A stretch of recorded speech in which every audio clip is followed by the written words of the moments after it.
Salut tout le monde. Nous allons voir la deuxième partie. Ça sera donc consacré au dimensionnement. Voilà, la première partie, vous avez vu comment est-ce qu'on avait exploité du début jusqu'à la fin la semelle filante sous plusieurs poteaux. Ça, c'est un exemple purement pratique du dimensionnement. Vous avez très bien suivi comment prédimensionner la semelle filante et comment aussi appliquer les coefficients d'élasticité du sol. Je vous ai montré comment modéliser cette semelle filante dans ces bâtiments et puis comment on peut lancer les calculs afin d'exploiter donc le résultat. Alors, la première partie, étant donné que vous avez très bien maîtrisé ce qu'il fallait faire, alors maintenant, nous allons voir la deuxième partie. Vous allez comprendre maintenant comment dimensionner la semelle filante du début jusqu'à la fin. Voilà, nous continuons notre formation juste après le générique. Comme expliqué dans mon introduction de la deuxième partie, sur le dimensionnement d'une semelle filante, regardez comment je vais procéder. La semelle la plus chargée est là. À partir d'ici, je peux tout simplement sélectionner cette semelle. Je viens, je sélectionne ça. OK. Et puis, je passe au dimensionnement. Je viens, je prends au dimensionnement. Ferraillage réel, élément en béton armé. Je clique là-dessus. Je vais patienter. Voilà. Appui. Tout est normal. Puis je clique sur OK. Voilà. Voilà. Donc la semelle est là. C'est une semelle continue puisque il y a plusieurs appuis. Ce sont des poteaux ou des colonnes. Voilà. Alors, maintenant, ce que je fais, c'est quoi? Et dans le dimensionnement, vous allez voir que c'est juste question de respecter le paramètre que vous voyez ici. Alors, c'est vraiment simple. C'est très, très, très simple afin de dimensionner rapidement. Alors, déjà, je sais qu'il faut mettre en tête. Je peux commencer à partir d'ici, paramètre de l'étage. Comme on a souvent l'habitude de faire ça, je viens là, je prends paramètre de l'étage ici. À ce niveau ici, je vois déjà que la norme que moi, je vais utiliser ici, je vais travailler avec la norme Bael. OK? Et donc, pour les dimensionnements, je ferme. Je vais rentrer d'abord ici. Je prends préférence de la tâche. Je clique sur norme de conception. Charge. OK. Là, je vérifie d'abord quelques éléments ici. Élément sismique, là, il n'y a pas de problème.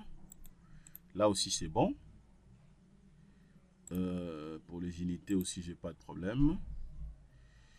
Le matériau, attendez, je suis en train de vérifier d'abord quelques astuces. Voilà, norme de conception d'une manière générale. Le béton armé, voilà, je vais refuser de travailler avec les recodes. Je prends Bael 91 modifié 99.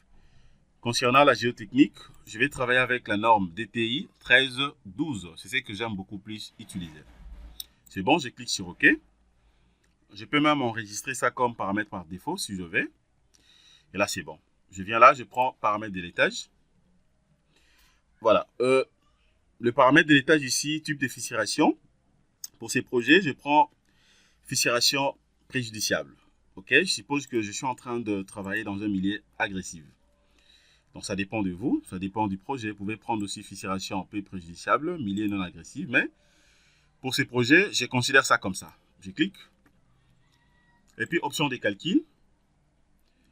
Dans l'option des calculs ici, option géotechnique, tout est fixé. Option plutôt de la géométrie, tout est fixé. Le béton 25 quoi. Diamètre qui prédomine, je prends 14. Puis là, je vais utiliser haute adhérence. Je prends barre 12, 14. Je prends barre de 14, 16 et 20. Armature transversale, barre de 6. Armature additionnelle, je prends 14, 16 et 20. Et puis, je clique sur OK. Disposition de ferraillage. Dans disposition de ferraillage ici, ça sera par fil. Voilà, reprise du bétonnière. Je prends même oui. Barre bateau, je n'en ai pas besoin. Ancrage, bon, je laisse comme ça par défaut. Fera les choix de diamètre minimal. En ferrière, nombre de lits dans le faisceau. Ici, je prends 3 lits. Ok, bien sûr, sa largeur, là, ça fait 2,5 m, hauteur, ça fait 50. Je prends ça, c'est bon. Là également, je laisse la même chose. Concernant le ferraillage de l'appui, la base, ici, je prends 30. Ok. Je vais boycotter ça. Pas ça, ça je peux prendre.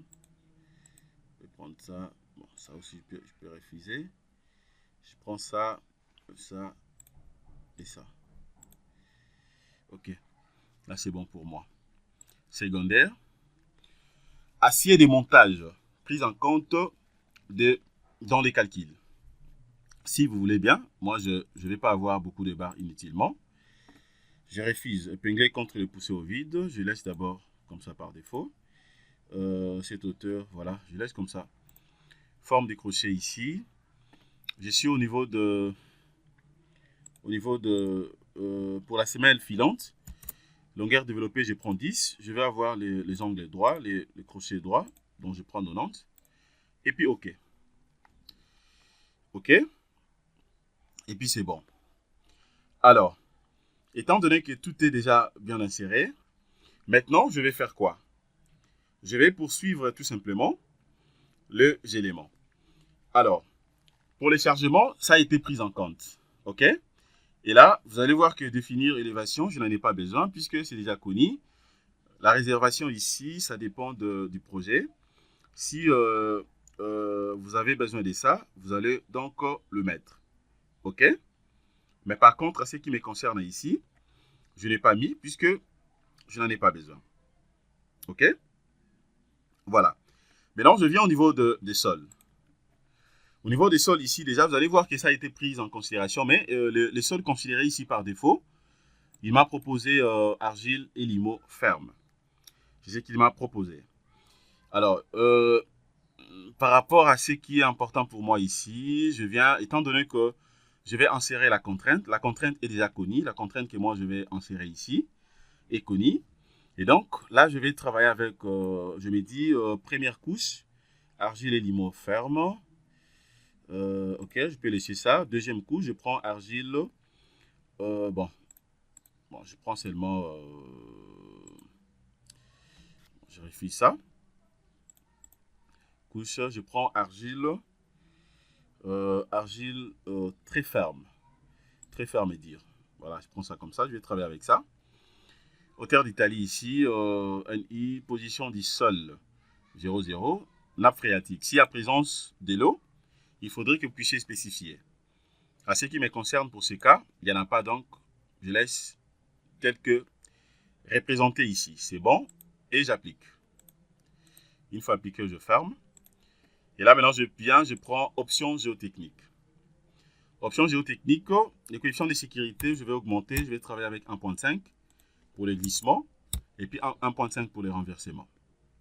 La contrainte, voilà. À ce niveau, la contrainte est connue. Donc, je vais boycotter la méthode de laboratoire, ni la méthode de pressiométrie complète.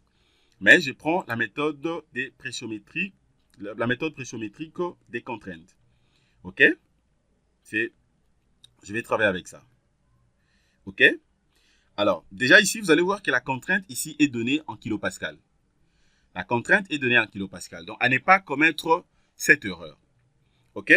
Si par exemple, moi, je viens ici, j'insère la contrainte de 0.4 mégapascal, cela revient à dire que ça ne sera pas la vraie contrainte, puisque ça sera 0.4 kilopascal. Donc, soit je peux faire la conversion de la contrainte avant d'insérer ici, ou carrément, je peux changer tout simplement l'unité de la contrainte. Alors, moi, je vais opter pour le changement de l'unité de la contrainte. Comment je vais faire ça? Je ferme d'abord ça. Je vais rentrer ici. Je prends Outils, Préférences de la tâche, Unité, Dimension, Force, Contrainte. La contrainte est là. Je viens là. Voilà, je prends ça pour la contrainte. OK. Et puis, le moment aussi, ça dépend. D'essayer que, bon, ça, je laisse comme ça par défaut, il n'y a pas de problème. Je clique sur OK. Et puis, je vais rentrer là. Je vérifie maintenant la contrainte. Vous allez voir, maintenant, la contrainte, c'est en mégapascal. OK. Maintenant, c'est en mégapascal. Donc, c'est comme ça qu'il faut convertir la contrainte facilement. Donc, c'est très, très, très simple à faire. OK. Alors, maintenant, à partir d'ici, je vais rentrer d'abord là. Je vais confirmer ce que je vais insérer. 1.5 pour les glissements, 1.5 pour les renversements. Et là, je mets la contrainte. Ici, ce que je suis en train d'insérer, c'est la contrainte admissible. La contrainte admissible d'ISOL. Voilà, je n'ai pas inséré la contrainte en ELI, ni la contrainte en LS, mais je prends tout simplement d'une manière globale la contrainte admissible. Notre contrainte est de 0.4 mégapascal. C'est ce que j'ai inséré. Et puis, je clique sur OK. Une fois cliqué sur OK, je crois que c'est bon. Maintenant, je viens là, je prends analyse, paramètres du dessin. La description, je vais cocher nombre plus diamètre, la longueur, espacement, et puis description des armatures, nombre des pièces, type d'acier, pour bien visualiser ça. Une fois c'est bon, eh ben, je peux que lancer les calculs. Je peux que lancer les calculs. Je viens là, je clique sur lancer les calculs, puis je lance les calculs. Je vais voir si ça va passer sans problème, ou bien il y a des erreurs qu'il faut corriger. Voilà. Il y a un message qu'on reçoit ici, dimensionnement capacité portante d'ISOL. La résistance d'ISOL ne satisfait pas les exigences de la norme pour ELI, travée, facteur. Voilà. Je clique sur OK. OK. Alors, maintenant, je vais rentrer ici.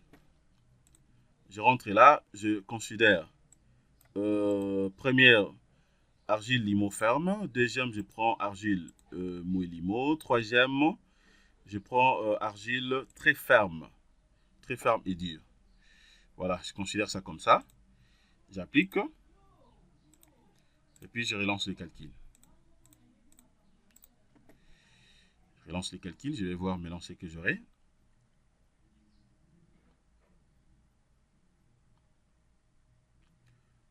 Je patiente.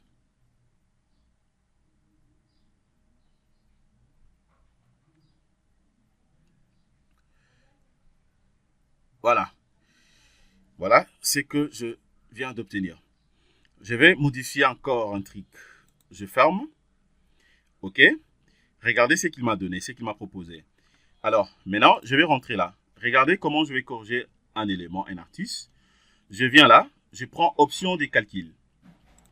Dans l'option des calculs, je vais prendre barre des 12. OK. Je prends donc barre des 12. Barre des 12 aussi. Et puis barre des 25. De l'autre côté, je fais la même chose. Je prends barre des 12 et puis barre des 25. Je confirme. Je viens, hop. Je relance les calculs. Je relance. OK, maintenant c'est bon. Maintenant c'est bon, ça a passé. Et donc, regardez la section que Robot m'a proposée ici. Voilà, il m'a proposé cette section. Bon, ici, pour bien voir ça, attendez, je vais enlever d'autres trucs pour que ça soit vraiment visible. Je peux tout enlever. Je peux décocher tout ça. Là aussi, je décoche. Voilà. Je préfère d'abord enlever ça pour que ça soit clairement visible.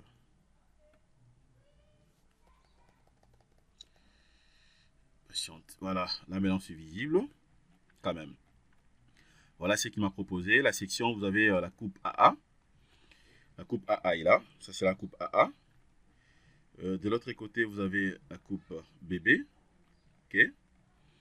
Voilà, et puis tout ce qui va avec. Donc, vous pouvez harmoniser, hein, harmoniser l'espacement des cadres comme vous voulez. Voilà. Puis là, avec tout ce qu'il faut. Ça continue. Voilà. De l'autre côté aussi, vous avez les éléments. Ainsi de suite. Jusqu'à la 4e page. Tout est là. C'est bien présenté. OK. Je rentre là. Je peux voir aussi d'autres trucs. Poutre sol élastique. Le chargement. Ce que j'ai opté, c'est ça. OK. Donc, c'est bien voir. C'est bien vu. poutre diagramme. À ce niveau ici, vous pouvez analyser les diagrammes en ELI pour tout ce qui est économique ou les ratios et tout ce qui va avec. Voilà, poutre sol élastique. Voilà, déjà à partir d'ici, vous aurez donc une idée de ce qu'on avait fait. Et puis je peux zoomer. Puis je clique là. Voilà. Regardez comment est-ce que il a armé. Donc il m'a proposé ça. Et donc, vous pouvez faire des modifications comme vous voulez. Voilà, mais je sais qu'il m'a proposé. Donc, je crois que nous sommes arrivés à la fin de notre formation. C'est comme ça que vous serez donc à mesure d'analyser une semelle filante sur plusieurs poteaux. Et puis, donc, l'étudier jusqu'à tel point que vous allez donc la dimensionner. Voilà, merci de votre disponibilité. Likez nos vidéos, commentez. Donc, je vais vraiment avoir au maximum vos commentaires pour que YouTube puisse placer nos vidéos en première position. Si vous avez des questions, des suggestions, n'oubliez pas de nous écrire. Comme ça, nous allons intervenir au moment opportun. Passez une excellente journée. Au revoir.